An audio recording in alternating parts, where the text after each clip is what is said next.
கொண்டிருந்தேன். மீள முடியாத ஒரு பாவத்தில் இருந்தேன். ஒரு பாவத்தில் வாழ்ந்த என்னை கர்த்தராகிய தேவன் தான் தொட்டு இந்த நாளிலே அவருக்காக ஊழியத்தை செய்யும்படி அழைத்திருக்கிறார். இந்த பகுதியில் இருக்கிற வாலிப நண்பர்களே, குடியிலே அடிமையா இருக்கிற பல போதை பழக்கத்தில் அடிமையா சிக்கிக் கொண்டிருக்கிற வாலிப நண்பர்களே, இந்த வேளையிலே உங்களுக்கு தேவனாய கர்த்தருடைய நற்செய்தி நாங்கள் சொல்ல வந்திருக்கிறோம்.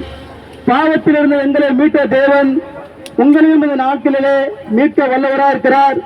இந்த நாளிலே அவரை ஏற்றுக்கொள்ளுங்கள். நாங்கள் சொல்கிற சுவிசேஷத்தை உங்கள் இருதயத்தில் பதித்துக் கொள்ளும்படி கர்த்தருடைய நாமத்தில் நாங்கள் கேட்டுக்கொள்கிறோம். பாவத்தின் சம்பளம் மரணம் என்று வேதத்தில் இருக்கிறது.